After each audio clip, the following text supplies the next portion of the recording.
સાહેબ માહોલ જોઈને તમને ખબર પડી ગઈ છે કે પહોંચી ગયા છીએ આપણે કિચનમાં અને અમારા હોમ મિનિસ્ટર છે ને એ ખૂબ ખુશખુશાલ છે. ભારું અંબા અંબા. અંબા અંબા. જય શ્રી કૃષ્ણ. જય શ્રી કૃષ્ણ. આજે આપણે બનાવવાની છે આલુ ટિક્કી ચાટ. Yes. એના માટે જો આપણે બટેટા 5 નંગ બાફી લીધા છે ને આપણા બટેટા ઠંડા પડે ને તો આપણે એના માટેની ચટણી તૈયાર કરી લેશું. તો આપણા બટેટા ઠરી જશે પછી આગળનું બતાવું. બનાવતી જાવ ને કહેતી જાવ. તમને કેમ ખબર પડી કે મને કંઈક ચટપટું ખાવાનું મન થયું છે? બસ હવે થોડી થોડી ગરમી સ્ટાર્ટ થઈ ગઈ ને યસ યસ. એટલે આવું કંઈક હોય તો મજા આવે ખાવાની એટલા માટે. સૌથી પહેલાં છે ને આપણે ગ્રીન ચટણી બનાવી લેશું કોથમીર ફોદીનાની. આપણે આ 1 બાઉલ કોથમીર લીધી છે ને 1 બાઉલ ફોદીનો લીધો, બે સરખે ભાગે લીધું છે. આ 2 નંગ તીખા મરચાં ને આ 1 ઇંચ આદુનો ટુકડો આ રીતે લઈ લીધો છે. આ છે 2 ચમચી સેવ. પેલા સેવના મરચાંની આપણે ક્રશ કરી લેશું. આપણે આદુ મરચાં ને સેવ એટલું ક્રશ થઈ ગયું છે. હવે આ કોથમીર ફોદીનો આપણે એડ કરી દઈશું. થોડી દાળ ખીસરી લઈએ ને તો સરસ રસદાર ચટણી થાય આપણી. અને ત્યાં સુધી આવી રીતે ધોઈને બધું લેવાનું. ધોઈને બધું લેવાનું. ઘરે બનાવવાની આ જ એક ખૂબી છે અને ફાયદો છે. થોડુંક ઇન્સ્ટન્ટ નક્કી થાય ને એટલે ઇન્સ્ટન્ટ તૈયારી કરી, નકર બધું ધોઈને તૈયાર કરીને રાખીએ એમ એટલા માટે. હવે આમાં આવશે સ્વાદ અનુસાર નમક, આ છે ખાંડ ને અડધા લીંબુનો રસ આવશે. ખાટી મીઠી તીખી એવી ચટણી બનશે આપણી આ. આની સરસ આપણે પેસ્ટ તૈયાર કરી લઈશું ચટણી. આપણી ગ્રીન ચટણી રેડી થઈ ગઈ છે, કાઢી લેશું આપણે. ફુદીનાની ચટણી સુગંધ સરસ આવે ને. ચાલો આપણી ગ્રીન ચટણી રેડી થઈ ગઈ છે ને આ છે ખજૂર ને આંબલી. મેં 1 કલાક પહેલાં ગરમ પાણીમાં પલાળી દીધા છે એટલે એને આપણે ક્રશ કરી નાખશું હવે.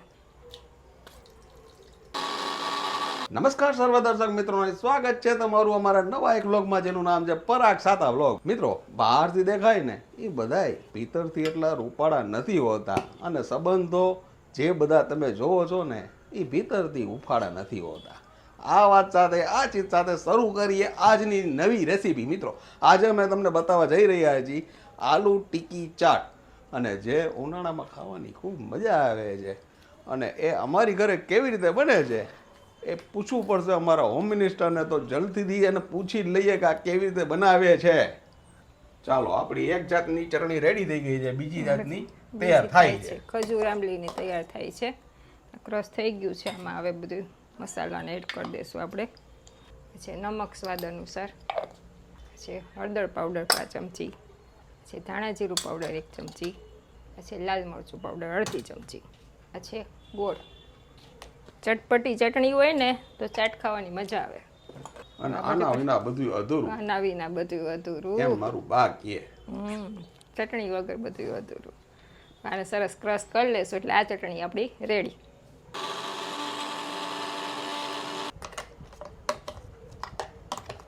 આ ચટણી આપણી રેડી થઈ ગઈ છે.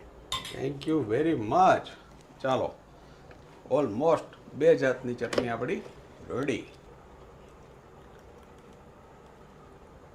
2 ચટણી તૈયાર થઈ ગઈ છે. હવે સાથે સાથે આપણે આ દહીં તૈયાર કરી લેશું એટલે આપણી ચટણી બધી રેડી થઈ જાય. આ મીડિયમ દહીં લઈ લીધું છે 1 વાટકો. એમાં આવશે આ નમક સ્વાદ અનુસાર, આ છે ખાંડ, આ છે સંચર પાવડર. મીઠું નાખ્યું એટલે સંચરે એ પ્રમાણે જોઈને નાખવાનું, 2 એડ કરવાનું છે. એટલે હવે આને આ રીતે ફેટી લેવાનું છે એટલે સ્મૂથ તૈયાર થાય.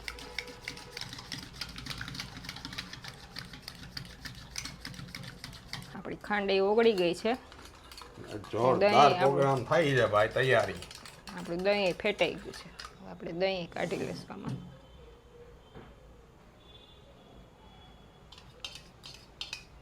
હવે આપણે ચાટ બનાવશું.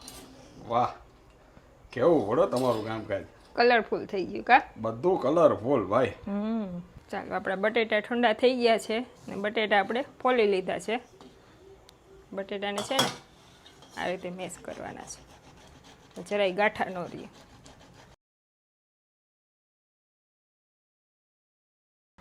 એક સરખી થાય ને ટિક્કી એટલા માટે.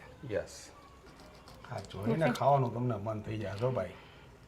એવો માવો તૈયાર થયો છે ફાઇનલી. મિત્રો જોઈ લ્યો, જરાય કણી ન રહે, એક સરખું થાય. બધા બટેટા આપણા ખમણાઈ ગયા, તૈયાર થઈ ગયા છે. હવે એમાં આપણે આટલું આદું એડ કરશું આમાં, એને આ રીતે ઝીણો છીણી લેશું. બધું બારીક હોય ને તો સરસ મિક્સ થઈ જાય બટેટામાં, એટલા માટે. આ છે 2 નંગ તીખા મરચાં. તીખું મોરું તમને ગમતું હોય એ પ્રમાણે એને આમાં બારીક સુધાર લેવાના આવે. જેવી તમારી શ્રદ્ધા. હા, એ તો કહું તીખું ગમતું હોય એ પ્રમાણે. મોરું ખાવું હોય તો મોરા એડ કરવાના. મરચાં તૈયાર થઈ ગયા. હવે આ કોથમીર આપણે બારીક સુધારીને એડ કરી દેવાની છે. હવે આવશે આમાં સ્વાદ અનુસાર નમક. ને આ છે 2 ચમચી તપકીર પાવડર, એ એડ કરવાનું એટલે આનાથી બાઇન્ડિંગ મળે બટેટાને. હવે આને સરસ મિક્સ કરી લેવાનું છે પહેલાં, પછી આની ટીકી વાળી લઈશું આપણે. હવે તમે ઝડપ કરો. ભૂખ ઉઘડી પાણી આવે છે અને અમારાથી રહેવાતું નથી. કોથમીર જાજી નાખે ને સરસ લાગે. આવું જોઈને કોને ખાવાનું મન ન થાય મોટા ભાઈ. ચાલો હવે આ રીતે આપણે સેજ તેલવાળો હાથ કરી આ બધી ટીકી આપણે વાળી લઈશું.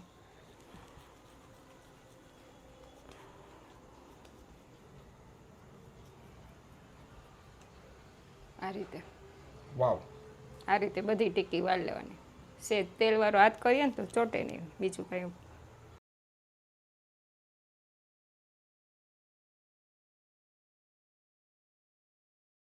અને પાછું જરાય વાર ન લાગે. વાર ન લાગે.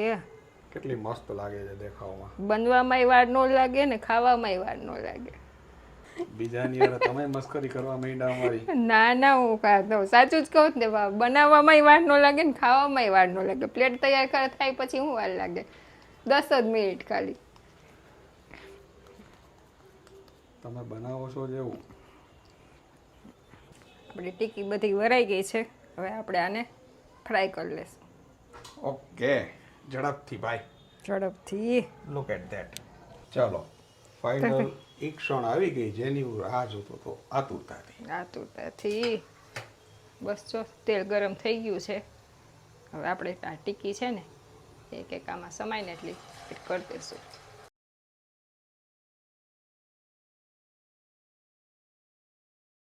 ગેસ મીડિયમ રાખવાનો છે, બહુ ફાસ્ટ ગેસે નહીં કરવાનો એટલે સરસ ક્રિસ્પી થાય. જો આ કલર ચેન્જ થવા માંડ્યો છે, હવે આપણે સાઈડ પલટાવી નાખવાની છે.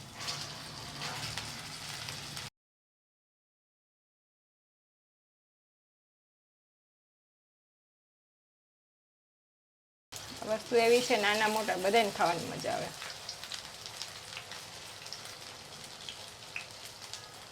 બીજી સાઈડે આવી ગોલ્ડન થવા દેવાની છે. One type of Delhi chaat. સુગંધ સરસ આવે જ નહીં? આદુ મરચાં ને બધું અંદર ફ્રાય થતું એટલે. ચાલો આ બીજી સાઈડે આપણી થઈ ગઈ છે, કાઢી લેશું આપણે આને.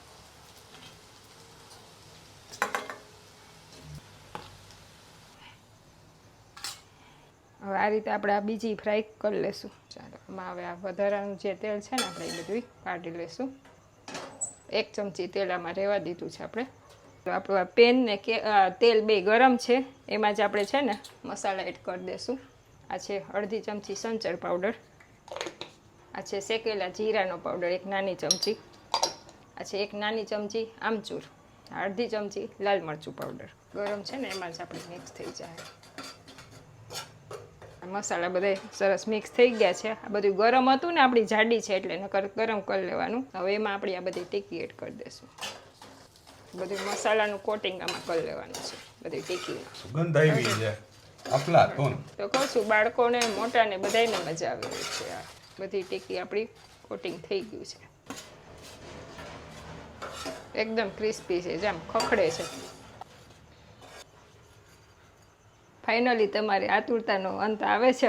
હવે આપણે પ્લેટિંગ કરશું. ફાઇનલ મુમેન્ટ આવી ગયું છે ભાઈ. 3 જાતની ચટણી, દાડમ છે, સિંગ છે અને સેવ છે.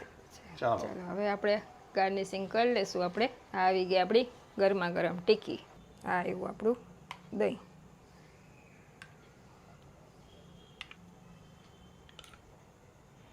ઉપર આપણી આ ફોદીનાની ગ્રીન ચટણી જેટલી ગમતી હોય એ પ્રમાણે એડ કરવાની. આ આવી ગઈ આપણી ખાટી મીઠી ચટણી. આવી ગઈ આપણી સેવ બારીક. આ છે દાડમના દાણા, આ છે મસાલા સિંગ. ફાઇનલી રેડી છે આપણી ઉનાળામાં ખાવાની મજા આવે એવી ચટપટી chaat aloo tikki. Thank you very much my dear friend. Super gold.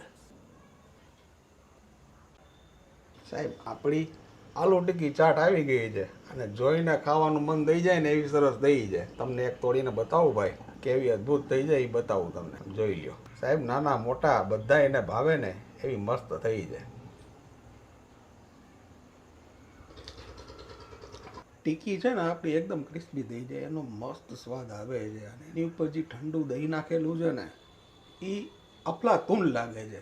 એની સાથે ફોદીનાવાળી જે ચટણી નાખી છે ને એનો અલગ ટેસ્ટ આવે છે અને માથે જે ખજૂર ને આંબલીની ચટણી છે ને ભાઈ આનું વર્ણન થઈ શકે એમ નથી. આશા રાખી છે કે આજની આ રેસીપી તમને ખૂબ ગમી હશે. જો ગમી હોય તો વધુમાં વધુ લોકો સુધી તમે આને શેર કરજો, લાઈક કરજો. અને હા મિત્રો, જાતા મિત્રો, જિંદગી અને ગણિતને કોઈ દિવસ જોડશો નહીં. લેણા દેણી હશે તો લેશો, બાકી શૂન્યના ક્યાંય સરવાળા હોતા નથી. આ વાત સાથે, આ ચીજ સાથે ફરી મળીશું નવી વાત સાથે. ત્યાં સુધી તમે અમને રજા આપશો મિત્રો. તમે અમારા પોતાના છો એટલે તમને કહી છે કે તમે તમારું ધ્યાન રાખજો, તમારા પરિવારનું ધ્યાન રાખજો અને ખાસ સ્વસ્થ રહેજો. નમસ્કાર.